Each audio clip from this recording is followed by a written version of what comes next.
को जुआ खेलने की लत लग जाए। इन बेटिंग एप्स में करोड़ों युवाओं का पैसा और समय बर्बाद होता है, लेकिन उससे भी बड़ा नुकसान है उनकी मेंटल फ्रेम का डिस्टर्ब हो जाता है। दूसरा, कभी भी किसी गुटखा, पान मसाला, सिगरेट की प्रमोशन नहीं करिए। तीसरा, किसी भी चाइनीज कंपनी की प्रमोशन नहीं करिए। चौथा, किसी भी fast food soft drink company की प्रमोशन नहीं करिए जिससे हेल्थ पर हानिकारक इंपैक्ट पड़ता हो लोगों की। मैं जानता हूं कि करोड़ों लोग मुझे फॉलो करते हैं और किसी भी सेंस में, किसी भी एस्पेक्ट में इन करोड़ों में से किसी एक इंसान पर भी मैं बुरा असर नहीं डालना चाहता। मैं चाहता हूं कि और इन्फ्लुएंसर्स, एक्टर्स और यूट्यूबर्स मेरे से प्रभावित होकर यही सेम स्टैंडर्ड सेट करें ताकि समाज पर एक पॉजिटिव इंपैक्ट पड़ सके। और एल्विश जैसे लोग बिल्कुल दूसरे एक्सट्रीम में हैं जो पैसे का लालच दिखाकर कुछ भी बकवास प्रमोट कर देंगे। वर्ल्ड T20 चैंपियनशिप पे कोई आपका ओपिनियन मांगे तो भैया सीधा मना कर दो कि भैया हम ना दे रहे, हम देंगे पे और वहां पे जीतेंगे बढ़िया, ठीक है। एल्विश इन कंपनीज को प्रमोट कर रहा है, एग्जैक्टली इन्हीं कंपनीज से मुझे भी ऑफर आए हैं बार बार प्रमोशन के। 20-20 लाख रुपए तक इन्होंने ऑफर किए हैं, लेकिन मैं अपना जमीर नहीं बेच सकता।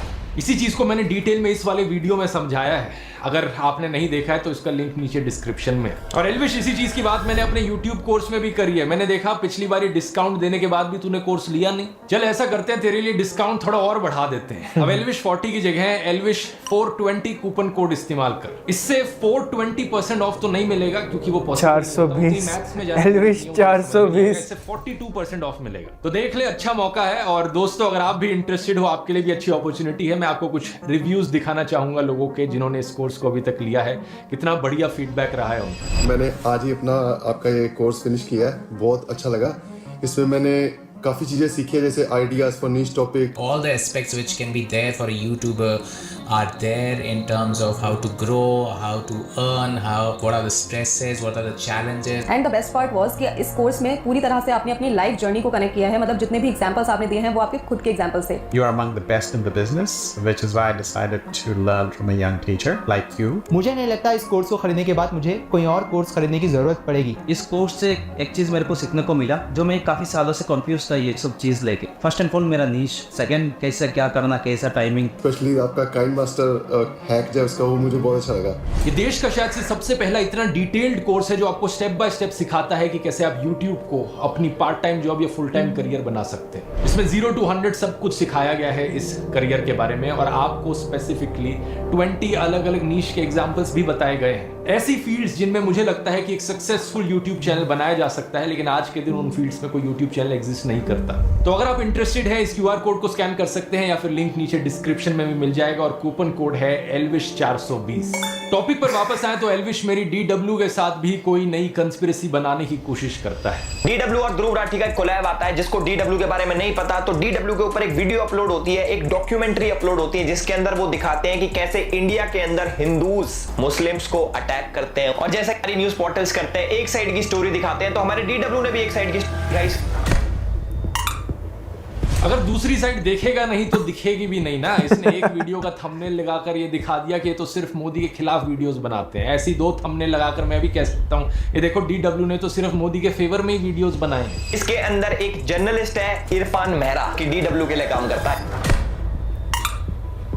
एक बार फिर से अनपढ़ एल्विश को नाम पढ़ना नहीं आया। इनका नाम इरफान मेहरा नहीं, इरफान महराज है। एक जे आता है, हाँ ना, मेहरा मेहरा मेहरा मेहरा करते रहता है। बराबर ही तो है, सब बराबर है। बराबर ही तो नहीं है एल्विश, सब बराबर नहीं होता। ये पता है किस किस के लिए काम करता है? ये काम करता है DW के लिए, TRT के लिए, द अरब के लिए, द अरब के लिए। अरे बाप रे, पूरी दुनिया में द अरब नाम का कोई मीडिया हाउस एग्जिस्ट नहीं करता। शायद से द न्यू अरब बोलना चाह रहा था यहाँ पर, लेकिन कोई नहीं। जब आदमी इतना द न्यू अरब सेंटेंस में होती है। इंडिया के खिलाफ कंडा फैलाने के लिए टर्किश इंटेलिजेंस एजेंसी और पाकिस्तान इंटेलिजेंस एजेंसी ISI ने साथ मिलकर TRT स्टार्ट किया है। हाय राम, एक बार फिर से ये अनपढ़ एल्विश पढ़ नहीं पाया। मुझे तो डाउट होता है कि इसने स्कूल से पास आउट भी किया या नहीं किया, क्योंकि इसके आर्टिकल में कहीं नहीं लिखा जो इसने पीछे दिखा रखा है कि ISI ने साथ में मिलकर टर्की के TRT वर्ल्ड शुरू किया है। आर्टिकल में लिखा है टर्की इंटेलिजेंस एजेंसी और ISI साथ में मिलकर एक प्रोपेगेंडा टीम शुरू कर रहे हैं TRT वर्ल्ड के थ्रू। ये नहीं कि TRT वर्ल्ड ही शुरू कर रहे हैं। अब वो अलग बात है दोस्तों कि आर्टिकल भी फर्जी है, क्योंकि ये फर्जी न्यूज वेबसाइट ने लिखा है, यानी कि गोदी वेबसाइट ने। लेकिन उसकी बात किसी और वीडियो में करेंगे, नहीं तो बहुत लंबा खिंच जाएगा। एंटी इंडिया लिखो, प्रोपोगेंडा फैलाओ, प्रोपोगेंडा फैलाओ। प्रोपोगेंडा नहीं एल्विश, प्रोपेगेंडा होता है। है नहीं? हाँ। एनआईए ने इरफान मेहरा को लास्ट ईयर अरेस्ट करा था क्योंकि इसके तार आतंकवादी ये जो क्या कहते हैं संगठन इनके साथ जुड़े हुए थे भाई। ये जितने भी बड़े बड़े अलकायदा पलकायदा होते हैं भाई, उनके साथ काम कर रहा था। महराज है वो झूठा। अलकायदा पलकायदा यार, तू कुछ भी बकवास किए जा रहा है जो तेरे मन में आ रहा है। नहीं, इरफान महराज कभी अलकायदा के साथ काम नहीं कर रहा था। इनफैक्ट इरफान महराज का जो अरेस्ट किया है एनआईए ने, उसे पॉलिटिकली मोटिवेटेड बताया गया है कई सारे इंटरनेशनल ग्रुप्स के द्वारा। इन्हें यूएपीए के अंडर अरेस्ट किया गया है, एक ऐसा अरेस्ट जिसका कन्विक्शन आज तक साबित नहीं हुआ है। इंटरनेशनल ह्यूमन राइट्स वॉच ने भी कहा है कि इंडियन गवर्नमेंट को इन्हें तुरंत रिलीज कर देना चाहिए, ये एक गलत अरेस्ट है। वैसे अरेस्ट से याद आया एल्विश, तू भी कुछ महीने पहले रो रहा था कि तेरा अरेस्ट हो गया, मीडिया वाले तेरे खिलाफ गलत खबरें चला रहे हैं और तू खुद यही काम कर रहा है आज यहाँ पर। मैं नहीं जानता कि तेरा ये जो स्नेक वेनम वाला केस है, गमला चोरी वाला केस है, इसमें गमला चोरी है वो तो कोर्ट में साबित हो जाएगा। लेकिन अगर तेरे खिलाफ कोई फर्जी केस निकला और फिर भी पुलिस वालों ने तुझे अरेस्ट कर लिया तो फिर मत रोइयो, क्योंकि तेरे को बचाने कोई ह्यूमन राइट्स वॉच नहीं आएगा। गोदी मीडिया भी तेरे फेवर में खबरें नहीं चलाता है। वैसे मीडिया किसी की सगी नहीं है भाई। इसलिए कहावत सुनी है ना, जिनके घर शीशों के होते हैं वो दूसरों पर पत्थर ना फेंका करे। प्रॉब्लम ये है कि तू दूसरों का दर्द नहीं समझ सकता, तुझे बस दूसरों को रोस्ट करना, एंटी नेशनल घोषित करना आता है। बिल्कुल सही और जब बात। यही चीज तेरे साथ होने लग जाए तो तू रोना शुरू कर देता है। कमाल की बात यह है दोस्तों कि ये इस सबसे मेरा क्या कनेक्शन जोड़ने की कोशिश कर रहा था। ये कहता है कि इरफान महराज डीडब्ल्यू के लिए आर्टिकल्स लिखता था और मैं डीडब्ल्यू के लिए ट्रैवल वीडियोस बनाता हूं। ये है हमारा कनेक्शन। बताओ क्या लॉजिक है ये? तू बिग बॉस में गया था, डॉली बिंद्रा भी बिग बॉस में गई थी। तेरे लॉजिक से तो डॉली बिंद्रा और तू जिगरी दोस्त हो गए। ठीक है, फिर आते हैं मेरे आम आदमी पार्टी के कनेक्शंस पर, इन गोदी यूट्यूबर्स की डॉली बिंद्रा conspiracy। उसको क्यों रोस्ट कर दिया?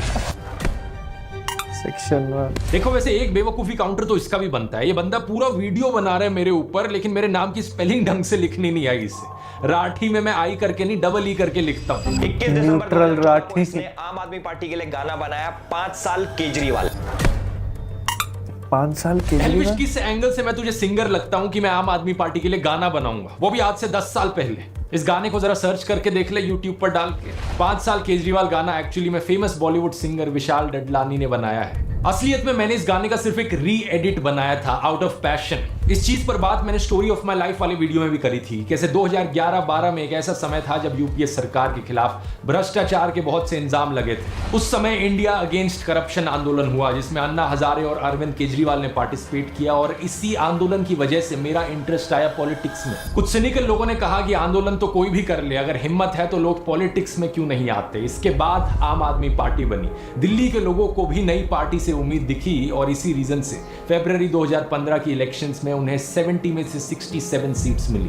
उस समय उनके पास बड़ी बड़ी कंपनियों के द्वारा दिया गया हजारों करोड़ का चंदा नहीं था, आम लोग ही उन्हें पॉलिटिकल फंडिंग दे रहे थे। क्योंकि मैं इस चीज को लेकर बड़े पैशनेटली फील करता था तो मैंने ओपनली उन्हें सपोर्ट किया और वॉलंटियर किया उनके लिए अपनी एडिटिंग स्किल्स का इस्तेमाल करते हुए। मैं उस समय एक स्टूडेंट था, अपनी इंजीनियरिंग की पढ़ाई कर रहा था जर्मनी में, तो जो फ्री टाइम था उसमें मैंने कुछ ग्राफिक डिजाइनिंग करके इनके लिए पोस्टर्स बनाए और 1-2 गानों की एडिटिंग करी। लेकिन नोट करने वाली बात यह कि ना तो किसी ने मुझे कहा ये करने को, ना किसी ने मुझे पैसे दिए ये करने के लिए, और ना मैं कभी ऑफिशियली या अनऑफिशियली पार्टी का मेंबर था। जो मैंने किया अपनी मर्जी से किया, अपने पैशन के बल पर किया। 2017-18 तक भी आपको मेरी फेसबुक पोस्ट मिल जाएंगे, यूट्यूब वीडियोस मिल जाएंगे जहां पर मैं उन्हें सपोर्ट कर रहा हूं ताकि उन्हें फुटेज मिल सके, भारत की राजनीति में एक नई पार्टी सरवाइव कर सके। अगर कल को किसी दूसरी स्टेट में फिर से कोई नई पार्टी खड़ी हुई जिसको लेकर मुझे लगा कि ये ईमानदार है और इसके पॉलिटिक्स में आने से देश की राजनीति पर एक पॉजिटिव इंपैक्ट पड़ेगा, तो इस बात में कोई दो राहें नहीं है कि फिर से मैं ओपनली अपना सपोर्ट जताऊंगा। लेकिन इस सबसे मेरा कोई पर्सनल फायदा होगा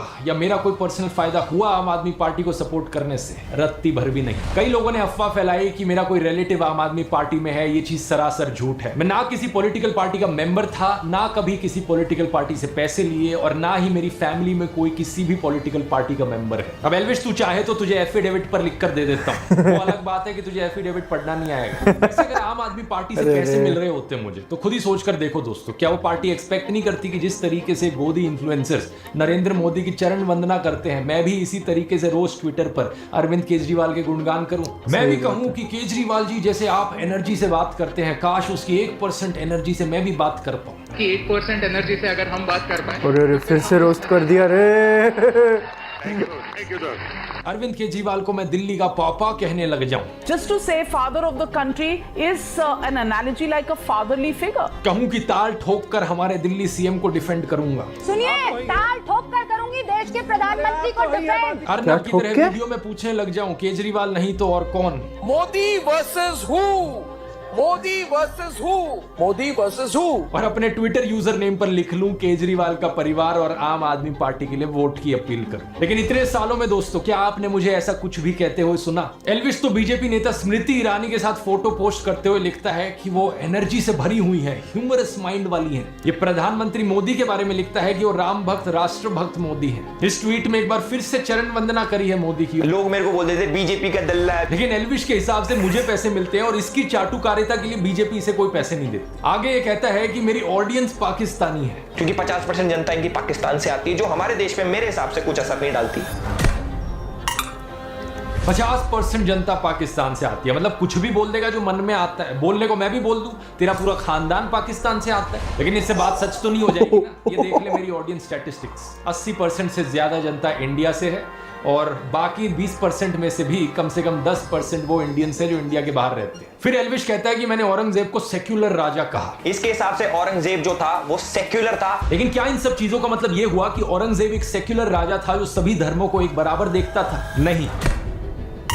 क्या बेवकूफ एक बार है फिर से प्रॉब्लम पता है क्या है? तू मुझसे पर्सनल खुन्नस निकाल रहा है, इसलिए कुछ भी बोले जा रहा है। मैंने वीडियो में कहा था औरंगजेब कभी सेक्युलर बन जाता था तो कभी कम्युनल बन जाता था, जरूरत के हिसाब से। यानी कि वो अपॉर्चुनिस्ट था, बिल्कुल तेरी तरह। तू पहले मुनावर फारूकी के साथ क्रिकेट खेला सेक्युलर बनकर, आपस में हंस रहे थे, जादू की झप्पी दे रहे थे, फोटो क्लिक हो रही थी। ये देखिए। अरे भाई साहब फुल, सॉरी गलत वीडियो चल गया। ये देखिए। पहली बॉल था आउट हो गया जाएंगे। टॉस अभी नहीं हुआ, बट वैसे पूछा गया था कि आप करते क्या उसमें। हाँ वैसा वाला। ओहो, फिर से गलत वीडियो चल गया। यार एडिटर आम चूसना बंद कर, थोड़ा एडिटिंग पर ध्यान दे। अरे क्या कर रहा है ये? तो ऑपोजिट टीम के मेन प्लेयर हमारे साथ हैं। एक ट्विटर यूजर ने इस चीज को पॉइंट आउट करके कहा कि एल्विश तू तो हिंदू विरोधी गद्दार निकला। अब इस पर एल्विश कह सकता था कि भाई जो भी मामला था उस पर मैंने मुनावर से बात करी, उसने जो कहा था उसका ऐसा कोई इरादा नहीं था। वो जोक दरअसल बॉलीवुड के एक गाने पर था, लेकिन फ्लो में उसने कुछ खराब भाषा का इस्तेमाल किया, इसके लिए वो पहले से ही माफी मांग चुका है। एल्विश कह सकता था कि हिंदू धर्म नफरत करना नहीं सिखाता, माफ करना सिखाता है। अपनी नफरत को और अपने अहंकार को थोड़ी देर के लिए किनारे रख के उससे 1 घंटे बात कर लेना, फिर नफरत कर नहीं पाओगे और ज्यादा। लेकिन अब क्रिकेट मैच तो खत्म हो चुका था और एल्विश को अपनी नफरत की दुकान भी चलानी थी। तो एल्विश ने किया क्या? उसने सफेद झूठ बोलना शुरू कर दिया कि वो तो बस क्रिकेट मैच था, ऐसे ही मैं चला गया, मैं तो बस मुनावर को चिढ़ा रहा था। यानी कि जरूरत के हिसाब से सेक्युलर से तू कम्युनल बन गया, और जब बाद में फिर से क्रिकेट मैच आ गया तो तू फिर से सेक्युलर बन गया। मतलब तू बिल्कुल औरंगजेब की तरह था, जहाँ कम्युनल होकर अपॉर्चुनिस्ट अभी औरंगजेब बना दिया भाई इसको। एक नंबर का अवसरवादी, यानी कि अपॉर्चुनिस्ट। सच बात तो यह है कि तेरी खुद की कोई विचारधारा ही नहीं है, तेरी कोई आइडियोलॉजी नहीं है। तू जो भी करता है सिर्फ पैसे और फेम के लिए करता है। अभी से ट्विटर पर ट्रेंड कर रहा है एल्विश और मुनव्वर को जो कैप्टन है वर्सेस करके चल रहा है, क्या कहना चाहोगे? पर्सनल ऐसा कुछ नहीं है, और जितना सोशल मीडिया पे चलता है, सोशल मीडिया पे प्यार इतना है, मैं तो चाहता हूँ कि सभी लोगों को मैं पॉजिटिविटी फैलाओ। फिर एल्विश ने कहा कि पीएम मोदी के बारे में मैंने डिक्टेटर वाली वीडियो क्यों बनाई? ये देखो, प्रधानमंत्री मोदी तो मीम शेयर कर रहे हैं। मोदी जी ने अपना मीम शेयर किया था कि मुझे तो मजा आता है। तो मुझे नहीं लगता कि एक डिक्टेटर ऐसा करता होगा, या फिर जो डिक्टेटर बनना चाहता हो वो ऐसा करता होगा। ये तो वही बात हो गई कि आपको कोई कहे कि शराब पीने से हार्ट डिजीज का रिस्क बढ़ता है, लिवर खराब हो जाती है आपकी, लेकिन आप कहो कि भाई शराब इतनी भी हानिकारक नहीं है, क्योंकि देखो शराब पीने से फीवर नहीं होता। दारू नहीं रे बाबा, दवाई है। कुछ सेंस बना इस बात का? जो मैंने 10 एग्जांपल्स गिनवाए देश में बढ़ रही डिक्टेटोरियल टेंडेंसीज के, उनका क्या? जब मोदी हटाओ देश बचाओ के पोस्टर्स चिपकाने पर 6 लोगों को गिरफ्तार कर लिया जाता है, 140 से ज्यादा सांसदों को सस्पेंड कर दिया जाता है, ईडी जैसी सेंट्रल एजेंसीज का वेपनाइजेशन किया जाता है, तब जवाब में क्या आता है कि ये देखो पीएम मोदी ने मीम शेयर कर दिया। और वैसे इस मीम में था भी क्या? प्रधानमंत्री मोदी का एक कार्टून स्टेज पर डांस कर रहा था, इसमें कुछ अरेस्ट करवाने जैसा था क्या? इसे एक मीम को शेयर करने पर कोई अगर नरेंद्र मोदी को महान मानने लगे तो उस इंसान की चाटुकारिता का जो लेवल है ना वो अलग ही हो। लोग मेरे को बोलते थे बीजेपी का दल्ला है, क्योंकि बस गूगल करके देख लो कितनी बार लोगों को अरेस्ट किया गया है नरेंद्र मोदी की आलोचना करने के लिए, इतनी लंबी लिस्ट मिल जाएगी। लेकिन एल्विश के हिसाब से ये सब ठीक है और असली डिक्टेटर तो ध्रुव राठी है। मजाक नहीं कर रहा है, ये मुझे डिक्टेटर घोषित करने की कोशिश कर रहा है, क्योंकि मैंने कुछ गालीबाज बदतमीज ट्रोल्स को ब्लॉक कर दिया ट्विटर पर। मैं बताता हूँ डिक्टेटर कौन हो। डिक्टेटर होते हो भाई तुम। अगर किसी का अलग ओपिनियन है तो वो जरूर दे, लेकिन बदतमीजी एक ओपिनियन नहीं होता। जिन ट्रोल्स के स्क्रीनशॉट एल्विश ने शेयर किए, उन स्क्रीनशॉट्स में भी आप उनकी भद्दी भाषा का सैंपल देख सकते हैं। मैंने उनका ट्विटर अकाउंट गायब नहीं कर दिया ट्विटर से, मैंने उनको ब्लॉक किया सिर्फ मुझे फॉलो करने से। इसका ऑफलाइन वर्जन होगा कि कोई आपसे रियल लाइफ में बदतमीजी से बात करता है तो आप उससे बात करना बंद कर देते हैं। इस बेवकूफ एल्विश के हिसाब से ये डिक्टेटरशिप है मेरी। यूट्यूबर रमित वर्मा ANI और इसकी एडिटर स्मिता प्रकाश के ऊपर एक एक्सपोजिव वीडियो बनाते हैं, तो स्मिता प्रकाश का ANI 3 कॉपीराइट स्ट्राइक्स मारता है और रमित का YouTube channel official being human मुश्किल से बच पाता है। ये होता है असली फ्रीडम ऑफ ओपिनियन का दबाया जाना। एल्विश खुद कभी किसी होटल की लॉबी में किसी को थप्पड़ मारते हुए दिखता है तो कभी अपने दोस्तों के साथ ले जाकर एक इन्फ्लुएंसर को मारते पीटते हुए दिखता है। कभी ये सोशल मीडिया पर कहता है एक इंसान को टैग करके कि उसको गालियां दो डैश डैश डैश। एक समय पर एक गोदी इन्फ्लुएंसर ने कहा था ध्रुव राठी जिन मीडिया आउटलेट्स के न्यूज आर्टिकल्स दिखाता है उनको फांसी दे देनी चाहिए। कपिल मिश्रा जैसे बीजेपी नेता ने इस वीडियो को खुलकर सपोर्ट भी दिया था। लेकिन एल्विश के हिसाब से ये सब ओके है, और अगर अपनी प्रोफाइल पर आप दोस्तों कुछ गालीबाज ट्रोल्स को ब्लॉक कर दो वो डिक्टेटरशिप हो जाती है। लोग मेरे को बोलते थे बीजेपी का दल्ला है। एक सो कॉल्ड धर्म संसद में जेनोसाइड के नारे लगाए जाते हैं, लेकिन एल्विश को इससे कोई एतराज नहीं होता क्योंकि इसकी खुद की मानसिकता भी उसी टाइप की है। जरा इसकी ट्विटर प्रोफाइल पर जो कवर पिक लगी है उसे देखो। जानते हो किस फिल्म का स्क्रीनशॉट है? एक बॉलीवुड फिल्म के सीन का स्क्रीनशॉट है। फिल्म का नाम है शौर्या, जो हिंदी नाटक कोर्ट मार्शल और Hollywood film a few good main से इंस्पायर्ड है। जिसकी फोटो एल्विश ने लगाई है, ये कैरेक्टर फिल्म में कोई हीरो नहीं है बल्कि विलन है। ब्रिगेडियर प्रताप, जिसके मुस्लिम सर्वेंट जमील ने कम्युनल क्लैशेस के दौरान उसके परिवार को खत्म कर दिया था। तब से उसके मन में सभी मुसलमानों के प्रति नफरत थी और वो सभी मुसलमानों का सफाया कर देना चाहता था। इसलिए वो अपने जूनियर मेजर राठौड़ को ऐसा करने के लिए कहता था, वरना ये लोग हमें खा जाएंगे, मयूर विहार के सैकड़ों घरों को खा जाएंगे ये लोग।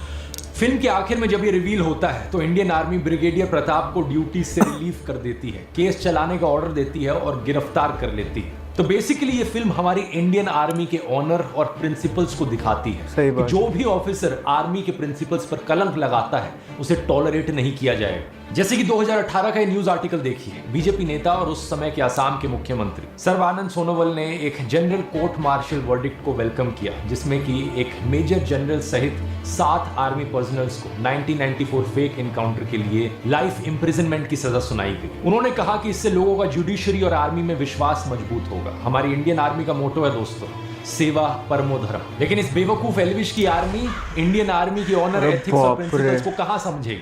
ये तो पूरी दुनिया के मुसलमानों के खून के प्यासे हैं। इससे तो सांप भी डरता है कि कहीं ऐसा जहरीला इंसान हमें ही ना काट ले। और मैं चीजों को एग्जैजरेट नहीं कर रहा हूं दोस्तों, इसका एक और उदाहरण दिखाना चाहूंगा। पिछले साल अक्टूबर में इजराइल पर हमास का आतंकी हमला हुआ जिसमें 350 इजरायली मारे गए। इस पर मैंने एक वीडियो बनाया था यहाँ पर। उसके बाद इजराइल ने अटैक किया। अब तक गाजा में 17 लाख लोग बेघर हो चुके हैं, 37,000 से ज्यादा लोग मारे जा चुके हैं। युद्ध के इंटरनेशनल रूल्स जैसी चीज को इजराइल ने बहुत पहले ही छोड़ दिया। हॉस्पिटल्स पर भी अटैक हुए हैं। रिसेंटली एक हमला हुआ राफा शहर में एक टेंट कैंप पर, जहां 45 लोग मारे गए। इसमें आधे से ज्यादा औरतें, बच्चे और बूढ़े थे। इस मैसेकर पर ग्लोबल आउटरीच देखने को मिली। यूनाइटेड नेशंस के सेक्रेटरी जनरल ने कहा कि गाजा में कोई सेफ जगह नहीं है, यह हॉरर रुकना चाहिए। पेरिस में 10,000 लोगों ने इजरायली एम्बेसी के बाहर डेमोन्स्ट्रेशन किया। अमेरिका के नेशनल सिक्योरिटी काउंसिल स्पोक्सपर्सन ने कहा कि इजराइल को सिविलियंस को प्रोटेक्ट करने के लिए प्रिकॉशंस लेनी चाहिए। इजिप्ट, सऊदी अरेबिया, कतार, आयरलैंड, जर्मनी, फ्रांस सब ने एक स्टेटमेंट जारी करी है और ऑल आइज ऑन रफा वाली ये एक AI इमेज ऑलमोस्ट 5 करोड़ लोगों ने सर्कुलेट करी। बहुत से इंडियन सेलिब्रिटीज हैं जो इंडियन सोशियो पॉलिटिकल इश्यूज पर बोलने की हिम्मत नहीं जुटा पाते, लेकिन अच्छी बात है कि कम से कम इस पर तो बोल पाते हैं। हमारे देश की सरकार ने भी ऑफिशियल स्टेटमेंट दी कि हम पैलेस्टीनियन स्टेटहुड को सपोर्ट करते हैं, और साथ ही साथ राफा के कैंप में सिविलियन लाइव्स का हार्ट ब्रेकिंग लॉस गहरी चिंता का विषय है। इस सब के चलते खुद इजरायली मिलिट्री ने भी कहा कि नॉन कॉम्बैटेंट्स यानी जो लोग लड़ नहीं रहे थे उनको नुकसान पहुंचाने पर हम खेद प्रकट करते हैं। इजराइल के प्राइम मिनिस्टर ने भी इसे एक ट्रैजिक एक्सीडेंट कहा और इजराइल ने इसकी इन्वेस्टिगेशन की बात करी। लेकिन एल्विश ट्विटर पर कवर पिक लगाकर खुल्लम खुल्ला जाहिर करता है कि वो दुनिया भर के मुसलमानों के खून का प्यासा है। उसने ऑल आइज ऑन रफा वाली इमेज को मॉर्फ करते हुए लिखा ऑल आइज ऑन POK। अब ये सही बात है कि पाकिस्तान ऑक्यूपाइड कश्मीर में और इनफैक्ट पाकिस्तान में भी हिंदू, सिख, ईसाई और एथिस्ट जैसी माइनॉरिटीज पर अत्याचार होते रहे हैं। मैंने अपने पुराने वीडियोस में इनकी बहुत बार बात करी है। लेकिन इस बात का क्या सेंस बना कि POK में जुल्म हो रहा है तो रफा में लोगों को मरने दो? ऐसा तो नहीं है कि रफा के उन बच्चों ने POK में अत्याचार किए। क्या एल्विश जैसे गोदी इन्फ्लुएंसर्स ये नहीं कह सकते कि हम हर जगह इनजस्टिस के खिलाफ हैं? चरण वंदना करने वाले गोदी यूट्यूबर्स बात करते हैं सेलेक्टिव आउटरीच की, लेकिन गोदी इकोसिस्टम के बेशर्मों तुमसे ज्यादा सेलेक्टिव है कोई? जब मैंने ये वीडियो बनाई थी मैंने खुलकर कहा था इसमें कि चाहे कोई हिंदू हो, मुस्लिम हो, क्रिश्चियन हो, चाहे एथिस्ट हो, हर जगह जहां भी अन्याय हो रहा है मैं उसके खिलाफ हूं। लेकिन मैं चैलेंज करता हूं इन गोदी इन्फ्लुएंसर्स को ये बोलकर दिखा दें। सच बात यह है कि ये हर अन्याय के खिलाफ नहीं है, इनके मन में नफरत भरी हुई है एक कम्युनिटी को लेकर, और उस कम्युनिटी के खिलाफ ये लोग दिन रात जहर उगलते हैं। लेकिन इसका मतलब ये नहीं कि अपनी कम्युनिटी की चिंता करते हो। इस उम्मीद को तो छोड़ ही दीजिए कि एल्विश कभी किसी मुसलमान औरत के खिलाफ हो रहे अत्याचार पर आवाज उठाएगा। ये हिंदू औरतों के लिए भी आवाज नहीं उठाएगा अगर इसे अपना बेनिफिट ना दिखे तो। जैसे कि मणिपुर का एग्जांपल लेकर देख लीजिए, इतने समय से लोग मर रहे हैं वहां, पूरा देश शॉक्ड है इसको लेकर, लेकिन एल्विश यादव को इससे कोई मतलब नहीं। 250 दिन तक कश्मीरी पंडित स्ट्राइक पर बैठे रहे, क्या एल्विश ने आवाज उठाई? नहीं। कश्मीरी पंडितों की बात ये गोदी इकोसिस्टम सिर्फ तभी करता है जब मुसलमानों को बीच में इन्वॉल्व करना हो। याद रखिए दोस्तों, जब नौकाली में दंगे हुए थे वहां हिंदुओं को बचाने के लिए महात्मा गांधी गए थे, गोडसे नहीं गया था। हिंदू हो या मुसलमान, उन्हें बचाने का काम महात्मा गांधी करते थे, और नफरत फैलाने का काम करता था नाथूराम गोडसे। ये गोदी इकोसिस्टम वाले सिर्फ और सिर्फ नफरत की पॉलिटिक्स से प्रभावित हैं। जिस दिन अयोध्या में बीजेपी हार गई, ये अयोध्या के हिंदुओं को भी गालियां देने लगे। गाजियाबाद पुलिस ने ऐसे 2 लोगों को गिरफ्तार किया। इनमें से एक शख्स तो वो था जिसने कन्हैया कुमार को रैली में थप्पड़ मारा था। आप पूछोगे कि अयोध्या के हिंदुओं के बारे में इतने भद्दे कमेंट्स क्यों कर रहे हैं? सिर्फ इसलिए क्योंकि वहां बीजेपी हार गई। इस बात से आपको समझ आ जाना चाहिए कि इन लोगों का रिलीजन है मोदी पंथ, और इन लोगों का काम है चाटुकारिता करते हुए सत्ता की मलाई चाटना। सच बात तो यह है कि एल्विश जैसा इंसान जो अपने ही देश को धर्म के नाम पर बांटना चाहता हो, वो देश प्रेमी कैसे हो सकता है? ये कौन सा राष्ट्रवाद है जहां अपने ही राष्ट्र की अखंडता पर हमला करो, हर रोज नफरत का जहर घोलो समाज में? उपनिषदों में ऐसे लोगों को छोटी सोच का इंसान कहा गया है। ऐ निज परोवेति गणना लघु चेतसाम उदार चरिता नाम तू वसुदेव कुटुंबकम, यानी यह मेरा वह पराया, ऐसी गिनती छोटी सोच वाले लोग करते हैं। उदार हृदय वालों के लिए तो पूरी दुनिया ही एक परिवार है, जो G20 की थीम थी, वसुदेव कुटुंबकम। अब पूरी दुनिया को परिवार मानो, इस सोच को तो कहाँ एल्विश समझ पाएगा, लेकिन कम से कम देश को तो मत तोड़ना। इतने बुरे नहीं है इस देश के मुसलमान, देख की जरा क्या कहते हैं।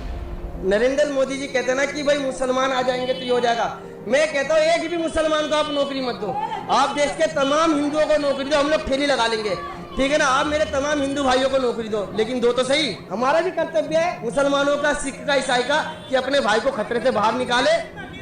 हाँ नहीं क्या कह रहे हैं? इस गली में मैं अकेला हिंदू, कुछ खतरा नहीं है। खतरा नहीं है? नहीं है, फालतू का अखबार है, किसी बात का खतरा नहीं है। सिंपल सी बात है कि किसी भी रिलीजन का जो भी इंसान गलत करे, हमारा लॉ एंड ऑर्डर उस पर एक्शन ले, और बाकी सभी लोग देश में शांति से रह सकें। इतनी सिंपल सी बात तो समझ ले, अपने यहाँ डाल ले। मैंने तेरे 4 एंटी हिंदू वीडियोस की बात करी थी एक पिछले वीडियो में। एक वीडियो था जहां तू चिलम को भोले का प्रसाद बता रहा था, भगवान शिव को डिसरिस्पेक्ट कर रहा था। जय बाबा बोलेगी। ये वीडियो अब तूने हटा ली है, जो कि अच्छी चीज है, तो तेरी तारीफ की जानी चाहिए, गुड बॉय। दूसरा वीडियो था जहां तू हिंदू मंत्रों का मजाक उड़ा रहा था। और पंडित सेक्सी सेक्सी मंत्र पढ़ का भी ब्याह करवा दे जल्दी, सेक्सी सेक्सी मंत्र पढ़ का भी ब्याह करवा दे जल्दी। वो वीडियो भी अब तूने हटा ली है, फिर से गुड बॉय। और तेरी मैंने वीडियोस बताई थी, एक जहां तू पीछे जय श्री राम लिखकर कहता है कि ये ऐप इंस्टॉल करो, यहाँ कैडी कैडी स्ट्रीमर्स मिलेंगी, स्वाद आ जाएगा, तूने कहा। बहुत सारे लोगों से दोस्ती कर सकते हो, चाहे इंडिया के हो, बाहर के हो। 17 मिलियन से ज्यादा होस्ट है, और भाई बहुत कैडी कैडी स्ट्रीमर्स है, मतलब स्वाद आ जाएगा तुम्हें। इस पार्ट को तूने अभी तक हटाया नहीं है, तो इस पार्ट को रिमूव कर दे। भगवान राम का पीछे नाम लिखकर ऐसी छिछोरापंती करना अच्छा नहीं होता। एक चौथी वीडियो है जो सबसे प्रॉब्लमेटिक है, जहां तू हनुमान चालीसा का मजाक उड़ा रहा है। जय हनुमान ज्ञान गुण सागर जय कपीस लोक उजागर रामदूत तुलित बलधामा अंजनी पुत्र पवन सुतनामा। ये वीडियो तूने अभी तक नहीं हटाई है, तो इसका लिंक मैं नीचे डिस्क्रिप्शन में डाल देता हूं। टाइम कोड है 550 से लेकर 608, 851 से लेकर 905। अब इस वीडियो को देखने के बाद इस पार्ट को ट्रिम कर दियो। अब अगली बात यह है कि तू भगवान राम की तस्वीर लगाकर एक हुडी बेच रहा है, धर्म के नाम पर अपना बिजनेस चला रहा है। प्रॉब्लम वाली बात यह है कि तू हिंदू धर्म के शास्त्रों के साथ छेड़छाड़ कर रहा है। आचार्य प्रशांत बता चुके हैं, मैंने भी कई वीडियोस में बताया है कि धर्म हिंसा तथैव च, ये लाइंस किसी हिंदू स्क्रिप्चर में कहीं नहीं कही गई हैं। कहीं नहीं लिखा हुआ है धर्म हिंसा तथैव च। और इससे आपके रोंगटे भी खड़े हो जाने चाहिए कि ये कौन सी सेंट्रलाइज्ड कॉन्स्पिरेसी यूनिट है जो इतनी बड़ी बड़ी साजिशें करती है कि जो बात धर्म ग्रंथ में लिखी भी नहीं है हुई है उसको संस्कृत में लिख करके उसको चारों तरफ व्हाट्सएप से और दूसरे जरियों से फैला देती है। तो या तो तू मुझे दिखा दे कि किसी हिंदू स्क्रिप्चर्स में ये लाइंस लिखी गई हैं, या फिर इस हुडी को अपनी क्लोथिंग लाइन से हटा दे, नया डिजाइन करवा लियो जिसमें एक्चुअली में हिंदू स्क्रिप्चर्स की लाइनें लिखी हो अपने हुडी पर। अब मैंने भगवान राम के ऊपर वीडियोस बनाए तो तुझे करंट लग गया। हमारे ध्रुव भाई इतने बड़े राम भक्त है। तुझे करंट इसलिए लग रहा है क्योंकि तेरे मुंह में राम है और दिल में नाथूराम है। ये जो तेरे दिल में नाथूराम गोडसे है ना, इसको बाहर निकालना है। तेरे दिल को शुद्ध करने की जरूरत है। इसमें उपनिषद की वसुदेव कुटुंबकम की हिंदू टीचिंग्स डाल। अब बातें तो और भी बहुत सी हैं करने की, लेकिन ये वीडियो काफी लंबा हो रहा है। खासकर तेरी मिसोजिनी के बारे में अभी ज्यादा बात करी नहीं है। किसी औरत को तू मजाक में चुड़ैल कहता है, भाई देख लो गाइस चुड़ैल। तो फिर एक वीडियो में कहता है कि ये लड़कियां मजे लेने वाली नहीं होती। लड़कियां देख के तुम्हें मजा आ जाएगा, नहीं मजा करने वाली लड़कियां तो नहीं है भाई। कार लेने जाता है तो तुझे ये समझ नहीं आता कि सेल्स गर्ल भी किसी की बहन बेटी होती है। अपना पेट पालने के लिए नौकरी कर रही है तो इसका मतलब ये नहीं कि तू और तेरे दोस्त उस पर वल्चर्स की तरह नजरें गाड़ने लगे।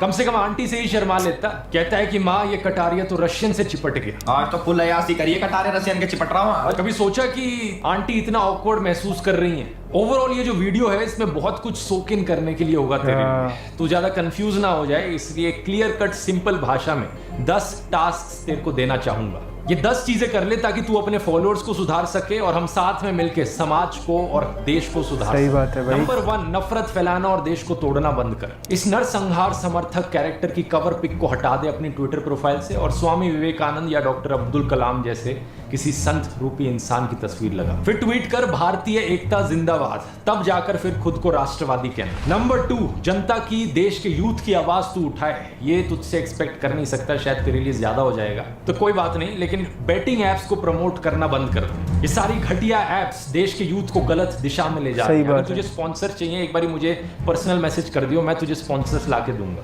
नंबर 3, जो एंटी हिंदू वीडियोस हैं तेरे चैनल पर, भगवान राम का नाम लेकर जो छिछोरापंथी करने वाली वीडियोस हैं और हनुमान चालीसा का मजाक उड़ाने वाली वीडियोस हैं, उन पोर्शंस को क्लिप कर दे अपने वीडियोस से। ये तो कोई बड़ी बात नहीं। नंबर 4, जिस हुडी पर तूने हिंदू स्क्रिप्चर्स को डिस्टॉर्ट किया है उसको रीडिजाइन कर ले, उस वाली हुडी को हटा दे और एक ऐसे कोट का इस्तेमाल कर जो एक्चुअली में हमारे हिंदू स्क्रिप्चर्स में हो।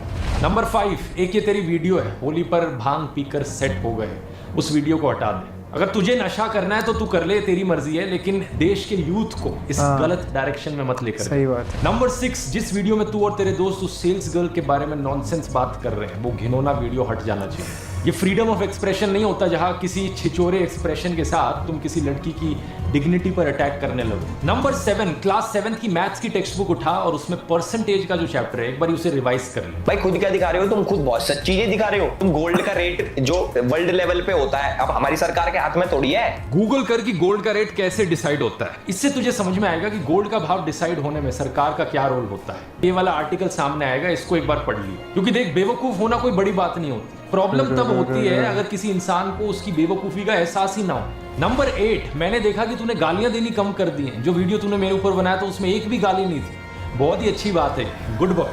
अब अपनी एल्विश आर्मी को भी रील बनाकर या ट्वीट करके कहे कि ये माँ बहन की गंदी गालियां आज से देना बंद कर दो। 295 गाने में एक लाइन है ना कि तेरी माँ और उसकी माँ में फर्क कुछ नहीं। ये अक्ल उन्हें थोड़ी लेट मिलेगी, लेकिन तुझे थोड़ी अक्ल आ गई है इस मामले में। इसलिए अब अपनी एल्विश आर्मी को भी सिखा। वो मानेंगे नहीं मानेंगे वो उनकी मर्जी है, लेकिन तू कोशिश तो कर अपनी तरफ से। नंबर 9, हथियारों को ग्लैमराइज करने वाले और लड़कियों को ऑब्जेक्टिफाई करने वाले तू बहुत गाने बना चुका है। अगला गाना किसी अच्छी चीज पर बना। ये हनी सिंह और बादशाह टाइप के गानों से जो गंदगी फैलती है इसकी जगह कुछ पॉजिटिव कंट्रीब्यूशन कर भारतीय संस्कृति में। और फाइनली टास्क नंबर 10, आखिरी चीज। बचपन में वो गेम याद है जो हम खेला करते थे, पोशम पा भाई पोशम पा, लाल किले में क्या हुआ, 100 रुपए की घड़ी चुराई, अब तो जेल में जाना पड़ेगा, जेल की रोटी खानी पड़ेगी, जेल का पानी पीना पड़ेगा, अब तो जेल में जाना पड़ेगा। याद रखियो कि ये बचपन का एक गेम था। तू रियल लाइफ में पोशंपा क्यों खेल रहा है? कहीं पर मारपीट करता है, कहीं पर किसी को धमकाता है, कहीं स्नेक वेनम वाला केस निकल कर आता है, तो कहीं मनी लॉन्ड्रिंग का इल्जाम।